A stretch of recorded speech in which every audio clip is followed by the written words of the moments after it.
एक साधे सब सधे, सब साधे सब जाए, यह सदियों पुरानी कहावत है, मगर कुछ बुद्धिमान लोग इसे तवज्जो नहीं देते और मुँह के बल गिरते हैं। इस कहावत को वह लोग भी हवा में उड़ाते रहते हैं जिनके पास धन आ जाता है। हमें इस कहावत की याद 25 अक्टूबर को सिनेमाघरों में प्रदर्शित फिल्म नवरस कथा कोलाज को देख कर आई, जिसकी रिव्यू हम करने जा रहे हैं। फिल्म नवरस कथा कोलाज में मुख्य किरदार निभाने के साथ साथ प्रवीण हिंगोनिया ने कहानी लेखन, पटकथा लेखन, निर्माण और निर्देशन की भी जिम्मेदारी निभाई है। इतना ही नहीं, 1974 में प्रदर्शित फिल्म नया दिन नई रात में 9 किरदार निभाकर इतिहास रचने के साथ ही शोहरत की बुलंदियों पर पहुंचने वाले अभिनेता स्वर्गीय संजीव कुमार की तरह नवरस कथा कोलाज में प्रवीण हिंगोनिया ने भी 9 किरदार निभाए हैं। इस फिल्म को देखने के बाद हम तो यही कहेंगे कि प्रवीण ने सब साधने के चक्कर में सब कुछ डुबा दिया। लेकिन मज़ेदार बात यह है कि निर्माता प्रवीण हिंगोनिया व यच पटेल का दावा है कि उनकी यह फिल्म 58 राष्ट्रीय व अंतर्राष्ट्रीय पुरस्कार जीत चुकी है। मानना पड़ेगा भाई। माना कि एंथोलॉजी फिल्म नवरस कथा कोलाज समाज के कई ज्वलंत मुद्दों को उठाने वाली संदेशपरक फिल्म है, मगर कमज़ोर निर्देशन व कमज़ोर पटकथा के साथ कमज़ोर परफॉर्मेंस के चलते फिल्म लोगों के दिलों में अपनी जगह नहीं बना पाती। पूरी फिल्म देखकर एहसास होता है कि अभिनेता प्रवीण हिंगोनिया ने तो अपने सुरील बनाई है, पर उन्होंने अच्छे लेखक व अच्छे निर्देशक की सेवाएं ली होती तो बेहतर होता। जहाँ तक कहानी का सवाल है तो 15 से 20 मिनट की 9 कहानियाँ हैं इसमें। हर कहानी श्रृंगार रस, वीर रस, करुणा रस, हंसी, दुख, प्रेम, क्रोध, भय और घृणा जैसी अलग अलग मानवीय भावनाओं पर केंद्रित है। फिल्म की पहली कहानी अनाथ लड़की कोयल की है, जिसे रेवती पिल्लई ने निभाया है। इस कोयल को एक किन्नर ने उस कचरे के धूर से उठाकर गोद लिया था जब वह नवजात शिशु थी। दोनों के बीच माँ बेटी का अटूट बंधन है। किन्नर युवा कोयल के विवाह उसकी पसंद के लड़के रोहित से करती है, पर वायदे के मुताबिक 3 की बजाय 2 लाख रुपये वह मोहित को दे पाता है, जिसके चलते कोयल को छोड़कर हमेशा के लिए दुबई चला जाता है। बेचारा किन्नर कोयल को खुश रखने के लिए फ़ोन पर रोहित की आवाज़ में कोयल से बात कर उसे सांत्वना देता रहता है कि वह जल्द वापस आएगा, जबकि ऐसा होना नहीं है और जब सच सामने आता है तो कमाल की बात है। क्यों शीर्षक वाली दूसरी कहानी रूहाना की है। इस किरदार को रूहाना खन्ना ने ही निभाया है, जिसके साथ बस में बलात्कार होता है।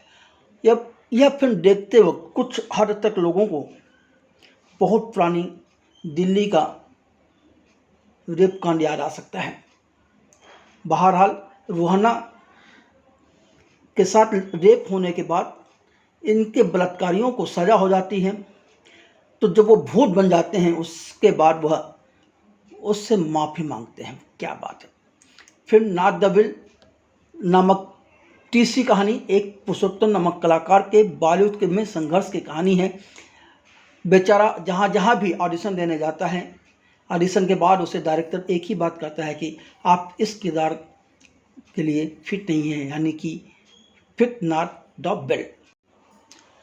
खिलौना नामक चौथी कहानी में घरेलू हिंसा से बचने के लिए औरतों को सलाह देने वाली एक एनजीओ में काम करने वाली महिला की मार्मिक कहानी है।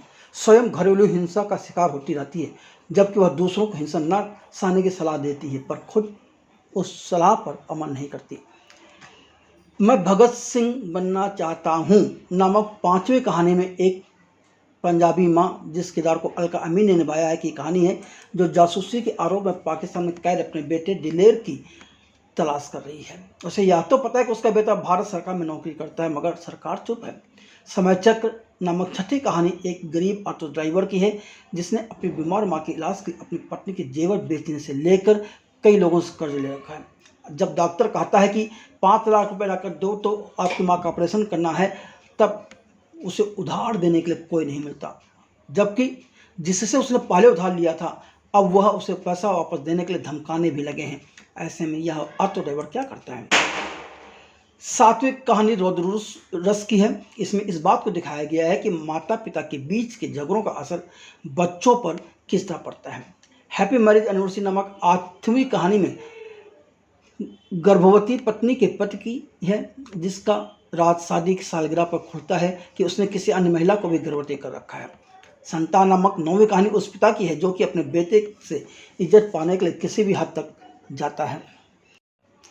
अब सवाल उठता है कि फिल्म नौरस कथा कोलाज को देखने के लिए अपना अमूल्य समय व पैसा बर्बाद करना चाहिए या नहीं करना चाहिए। तो इसका निर्णय आप स्वयं करें। हम आपको इस फिल्म के कुछ पॉजिटिव व नेगेटिव पहलुओं के बारे में यहाँ बताने जा रहे हैं। फिल्म सर्जक और अभिनेता प्रवीण हिंगोनिया ने 9 लघु कहानियों का चयन तो अच्छा किया है। हर कहानी एक सामाजिक संदेश और जीवन के किसी न किसी रस को पेश करती है, लेकिन लेखन व निर्देशन में बुरी तरह से मात खा गए हैं। कुछ कहानियाँ अतिशयोक्तिपूर्ण, कल्पना से भी परे और कुछ अविकसित लगती हैं। प्रवीण हिंगोनिया ने जिस संदेश को लोगों तक पहुंचाना चाहा है उसमें वह पूरी तरह से विफल रहे हैं। इतना ही नहीं, 2 घंटे 23 मिनट की अवधि की इस फिल्म में मनोरंजन सात तत्व गायब है। सिर्फ बोरियत है, बोझिल दृश्यों की भरमार है।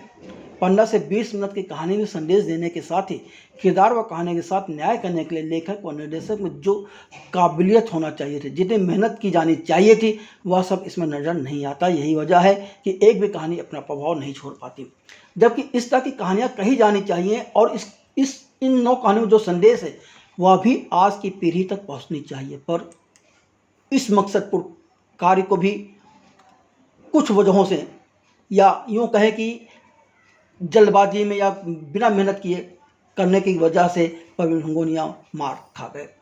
कई कहानियों में बेवजह के किरदार भी ठूसे गए हैं। रौद्र रस वाली कहानी में तलाक और माता के बीच झगड़े का बच्चों पर असर तो बहुत ही असंवेदनशीलता के साथ चित्रित किया गया है। पहली कहानी में किन्नरों के आसपास की जमीन खुरदरी है। इस कहानी में पुलिस स्टेशन तथा हवलदार के किरदार की जरूरत हमारी समझ से परे है। बलात्कारियों के भूतों द्वारा पीड़िता से माफी मांगने वाली कहानी तो आम दर्शक के सिर के ऊपर से गुजर जाती है, जबकि इस कहानी के संवाद जरूर प्रभावशाली है। बॉलीवुड में संघर्षरत कलाकार पुरुषोत्तम जब अपना संघर्ष बताते हैं तो वह नकली लगता है।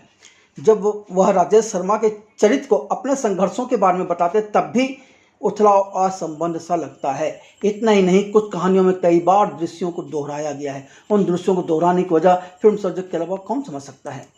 कमाल की बात है कि उन्होंने एक फिल्म में एक दृश्य को 4 बार दोहरा दिया। क्यों भाई, पता नहीं। जहाँ तक कलाकारों की परफॉर्मेंस का सवाल है तो अभिनेता के रूप में किन्नर, प्रेमी, बलात्कारी, देशभक्त, संघर्षरत अभिनेता, कामुकपति, देखभाल करने वाला पति, जीवन साथी और अपने बेटे की स्वीकृति चाहने वाले पिता सहित 9 किरदारों को अपने अभिनय से संवारने वाले कलाकार प्रवीण हिंगोनिया किसी भी किरदार के साथ न्याय नहीं कर पाए। पाकिस्तानी सेना अधिकारी के किरदार में दयानंद सेठी बिल्कुल फिट नहीं बैठते हैं। इस फिल्म में शिवा चड्ढा को यदि हम नजरअंदाज कर दें तो राजेश शर्मा, अलका अमीन, अतुल श्रीवास्तव, पारितोष त्रिपाठी, दयानंद सेठी, अमरदीप झा, सुनीता राजवर, संजय स्वराज सहित कोई भी कलाकार प्रभावशाली अभिनय नहीं कर पाया। ज्ञान प्रकाश के हिस्से करने को कुछ आया ही नहीं है।